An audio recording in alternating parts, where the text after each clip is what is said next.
రాజధానిగా చేయటం జరిగింది. మామూలుగా రాజకీయ నాయకులు వారి పార్టీ ఎక్కడ ఎక్కువ ఆదరిస్తే అక్కడే వారికి మొగ్గు చూపటం పరిపాటి. నేను తెలుగుదేశం పార్టీలో చేరే ముందు చంద్రబాబు నాయుడు గారికి ఒక విన్నపం చేయటం జరిగింది.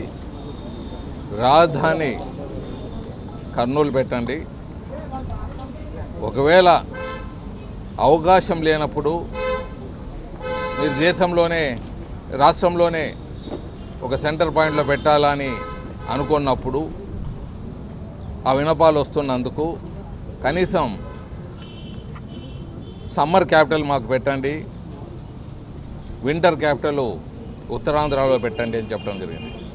ఫ్యూచర్లో మళ్ళీ రాజధాని అనేది విపరీతంగా డెవలప్ అవుతుంది. దాన్ని వారు అన్ని ప్రాంతాలు డెవలప్ చేస్తామన్నా ఆ రాజధాని అనే పేరుతో డెవలప్మెంట్ యాక్టివిటీస్ కానీ ప్రజలు అక్కడ చేరటంలో కానీ పాపులేషన్ పెరిగే దాంట్లో కానీ ఎక్కువ అవకాశాలు ఉంటాయి. రాజధానిలో పాపులేషన్ ఎక్కడ ఎక్కువ ఉంటుందో అక్కడ వ్యాపారాలు కూడా అభివృద్ధి అక్కడే చెందుతాయి.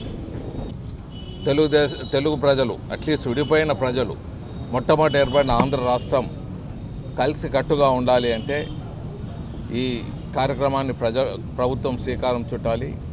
చూడండి, పోరాటం డెవలప్మెంట్ యాక్టివిటీస్లో ఇది భారతదేశంలో అందరికీ వాక్ స్వాతంత్రం ఉంది. తాట తీస్తానంటే తాట ఇక్కడ తీసి పంపుతారు. తాట తీసేది కాదు మాట్లాడాల్సింది హక్కుల కోసం పోరాడాలి. ఎవరు తాట తీయలేరు.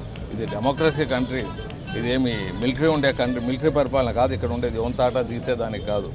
సో ఇక్కడ తాట తీసేదనేది ఎవరి చేత ఎవరిని అప్పగంటూ ఎవరికి అధికారం లేదు. ఇక్కడ డెవలప్మెంట్ యాక్టివిటీస్లో ముందుకు పోవాలి. ఫైటింగ్ అనేది ఉద్యమాలు చేసుకోవచ్చు, ఎన్నో రకాల ఉద్యమాలు ఉంటాయి. దాన్ని తాట తీస్తేనే ఉద్యమం కాదు. ఇప్పుడు పోటీపడి చేస్తున్నారు, చాలా బాగుంది. ఆ చందమామ ఈ చందమామ పోటీపడి డెవలప్ చేయాలని ముందుకు వెళ్తున్నారు. డెఫినెట్గా మా చందమామ సక్సెస్ఫుల్ స్టోరీగా ముందుకు పోతూ ఉంది. ఎందుకంటే పవర్ ఇస్తున్నాడు, ఇక్కడ ఆత్మహత్యలు లేవు అక్కడ మాదిగా. సో మా చందమామ డెఫినెట్గా సక్సెస్ఫుల్ మ్యాన్గా ముందుకు వెళ్ళిపోతుంది.